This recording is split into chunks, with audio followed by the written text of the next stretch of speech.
l'Institut national supérieur des arts et de l'action culturelle, secoué par une crise, les étudiants ont manifesté ce matin. Ils réclament 12 mois d'arriérés de bourse. On l'évoquera dans ce journal. Après 2 éditions, le prix Alassane Ouattara du jeune entrepreneur émergent enregistre ses premiers succès. Vous verrez certains des bénéficiaires sur le terrain. Dans cette édition, on parlera aussi de cette fusillade à Dallas aux États-Unis. 5 policiers abattus par des snipers, 3 suspects interpellés, un autre suspect tué. Bonsoir à tous et merci de vous informer sur RTI 2. On évoque cette situation à l'INSAC, l'Institut national supérieur des arts et de l'action culturelle, qui est secoué par une crise. Les étudiants en colère manifestent depuis ce matin. Ils réclament 12 mois d'arriérés de bourse. La responsable de l'INSAC se refuse pour l'instant à tout commentaire.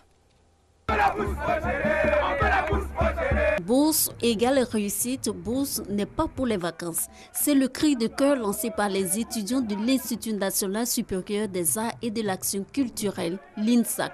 Pour marquer leur mécontentement, ils sont en grève depuis ce vendredi matin. Et pour cause, 12 mois de non-paiement de leur bourse d'études. On se plaint pour une bourse qui est censée venir depuis novembre 2015.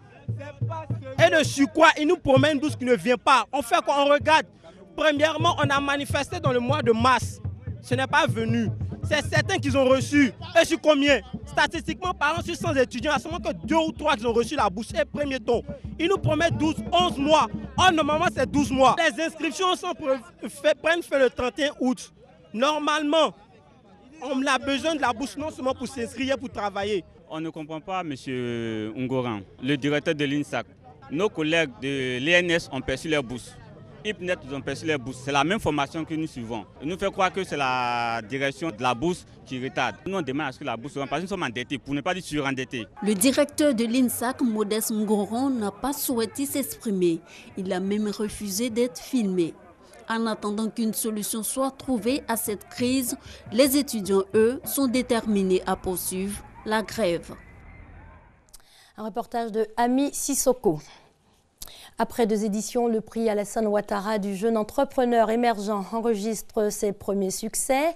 400 millions de francs CFA injectés dans ce projet initié par le gouverneur du district autonome d'Abidjan, Robert Beugrimambé. Rencontre sur le terrain avec certains bénéficiaires. Grâce à Adrienne Kando. Riviera Faya dans la commune de Cocody. Nous sommes dans une poissonnerie. Cette activité gérée par cette dame a été possible grâce au prix Alassane Ouattara du jeune entrepreneur émergent du district d'Abidjan. Je suis ingénieur en génie industriel et alimentaire. Je n'ai pas encore d'emploi. Donc j'ai saisi cette opportunité-là. Par la grâce de Dieu, j'ai pu être lauréate. J'ai bénéficié de 5 millions de la part du district. Pour un début, je pense que c'est bon. Les jeunes entrepreneurs émergents, on les retrouve dans divers domaines d'activité. Élisée, par exemple, est spécialiste des arts. Cet autre jeune lui a développé une technique de lavage auto sans eau. On travaille avec des produits biodégradables qui permettent de nettoyer, protéger et faire briller la voiture sans utiliser une goutte d'eau. Je remercie le président de la République qui a donné son nom à ce prix, aussi aux gouverneurs qui ont cru aux jeunes en termes de projet. C'est une nouvelle manière de faire la décoration. Beaucoup viennent s'imprégner de ce que c'est que la mosaïque et qu'est-ce que nous pouvons offrir. Le prix du jeune entrepreneur émergent fait des heureux. Déjà une 60aine de bénéficiaires, mais sont-ils réellement installés? Dans quelles conditions travaillent-ils? Visite de terrain du gouverneur du district autonome d'Abidjan pour s'enquérir de la situation. Nous avons éprouvé de la fierté pour eux parce que souvent ils sont partis de rien et avec le soutien que le président a permis de leur accorder, des jeunes entrepreneurs utilisent en saison basse près de 200 à 250 autres jeunes et en saison haute 350 à 500 jeunes. C'est un gisement important d'emploi que ces jeunes entrepreneurs offrent aux autres jeunes Ivoiriens pour les former à l'entreprise et pour les disposer à réaliser leurs rêves. Pour les 2 premières éditions du prix Alassane Ouattara du jeune entrepreneur émergent, plus de 400 millions ont été injectés pour le financement des jeunes porteurs de projets. Le lancement de la 3e édition aura lieu en août prochain. Toujours dans la même dynamique, la Banque africaine de développement veut inciter les jeunes Africains à s'impliquer dans le secteur agricole.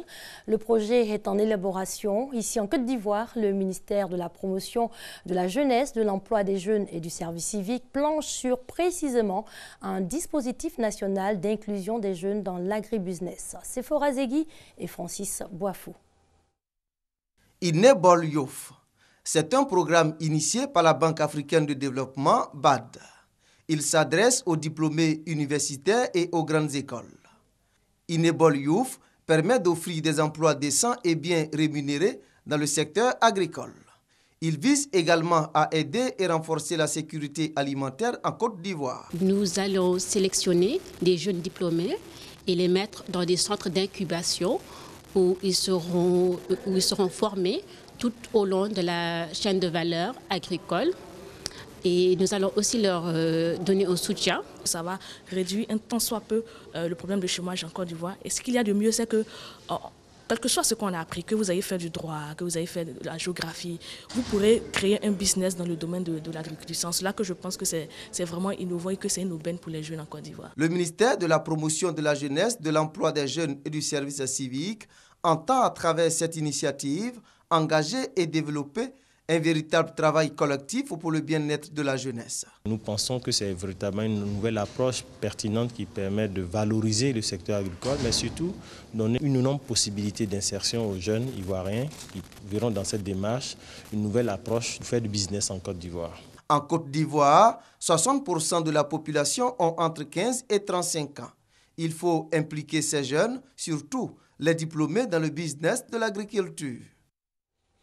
Au chapitre santé de cette édition, ce dossier sur l'hypertension artérielle et le diabète. En Côte d'Ivoire, chaque année, l'on enregistre 1000 cas de diabète. L'hypertension artérielle, elle, affiche un taux de prévalence de 33,4%. La Fondation Institut de cardiologie d'Abidjan veut aider à faire reculer ces maladies. Un sujet signé Honorine Anigori. À 72 ans, un âge suffisamment avancé, Étienne a besoin d'un troisième pied pour tenir en équilibre. Il traîne depuis des années un mal dont il peine à s'en défaire. Cette mutation-là qui me fait mal, mon nez de gauche là, tout cela, ça mal. Si ça fait mal, je ne vais pas masser. Hypertendu, Étienne souffre aussi de diabète. Son taux de glycémie avait atteint son niveau record. La mort à 2 doigts. Il a été mis sous traitement. Mais depuis maintenant 2 mois, Étienne ne prend plus ses médicaments. Moi, je ne mange pas seul, je ne mange pas une. Mais dans 2 jours, je n'ai pas l'argent pour payer ça. Voilà, je suis à la maison. Fresco, là où il réside, département situé à 227 km d'Abidjan, sur la côtière, n'arrange pas les choses. Route impraticable, ajoutée à sa vie de retraité, Étienne ne peut se rendre à Abidjan. Mais grâce à la fondation de l'Institut de cardiologie, il peut consulter un spécialiste et gratuitement. Le conseil qu'on donne plutôt aux malades, c'est de prendre régulièrement leurs médicaments quand ils sont suivis déjà. C'est la seule condition pour être à l'abri de toutes ces complications liées à l'hypertension artérielle. Lat, l'actuel préfet de Fresco, lui a la tension artérielle qui oscille régulièrement. Le jour de dépistage, elle a affiché 16,9. Rien d'alarmant, selon le médecin, mais vigilance. Reprenez le sport, puis de temps en temps, on va contrôler. Si ça persiste, on voit ce qu'on peut faire. À côté de ces malades, il y a ceux qui s'estiment bien portants et pourtant, ils courent à tout moment un risque d'AVC, accident cardiovasculaire, un arrêt cardiaque pouvant causer une mort brutale. Sensibiliser, dépister, voilà la mission de la Fondation Institut de cardiologie d'Abidjan dans les zones rurales. Appuyée par la jeunesse de Fresco, elle a dépisté 408 personnes, dont 73 hypertendus, soit un taux de 18%. Depuis notre action que nous menons sur toute l'étendue du territoire, nous sommes à près de 10 500 personnes que nous avons pu dépister. Sur les 10 500, nous avons près de 5% qui sont hypertendus. Ceux-là, nous avons pu les orienter vers les services qui sont spécialisés et puis les enfants des prises en charge. En Côte d'Ivoire, 33,4% de la population souffre d'hypertension artérielle. Pour le diabète, ce sont plus de 1000 cas qui sont enregistrés chaque année. La Fondation entend profiter de la Journée mondiale du cœur prévue en septembre pour investir le territoire national afin d'aider l'État à lutter contre ces maladies silencieuses devenues de véritables problèmes de santé publique. En bref, santé toujours, mais cette fois au Libéria pour parler du virus Ebola initié par les gouvernements libériens et américains. Une étude expérimentale sur les survivants d'Ebola vient d'être lancée dans le pays. Elle vise à préserver ces derniers de nouvelles menaces et de la stigmatisation. Parlons à présent de cette fusillade à Dallas aux États-Unis. 5 policiers abattus par des snipers, 3 suspects interpellés, un autre suspect tué. Ce dernier a dit vouloir abattre des policiers blancs. Les policiers encadraient une manifestation contre la brutalité policière. Gabriel Zani.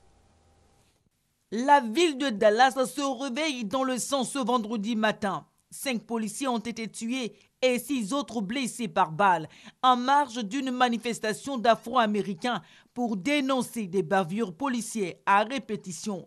Le chef de la police de Dallas, bien qu'étant sous le choc, rassure. Nous avons demandé de l'aide à nos partenaires de la force publique, du FBI et de l'ATF afin de rechercher les suspects ou peut-être plus et d'effectuer une fouille minutieuse dans le quartier où nous pensons qu'une bombe pourrait se trouver. Selon les premiers éléments de l'enquête, les tirs auraient été entendus aux alentours de 21h, quand 2 snipers, depuis des positions élevées, ont visé une dizaine de policiers. 2 suspects ont été arrêtés, un autre retranché dans un parking armé a été neutralisé, a indiqué la police de Dallas. Le président américain Barack Obama, en déplacement à Varsovie pour un sommet de l'OTAN, a très vite réagi. Il condamne et dénonce ces attaques. Il y a une attaque vicieuse, calculée et méprisable sur les agents de la loi. La police de Dallas était en train de faire son travail en gardant en toute sécurité des personnes lors des manifestations pacifiques. Ces agents de la loi ont été ciblés et près d'une douzaine de policiers ont été frappés par balles, 5 ont été tués.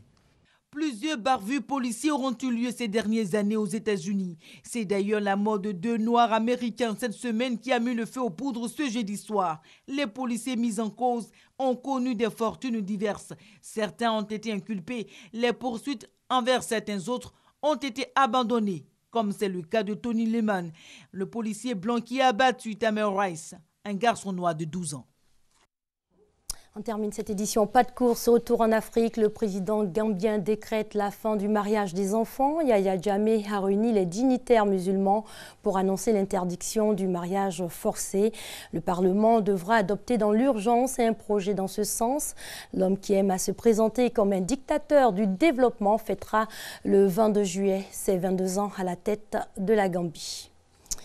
5 ans après son indépendance, la situation toujours précaire au Soudan du Sud, avec un accord de paix au point mort, des hostilités qui perdurent et de graves pénuries alimentaires.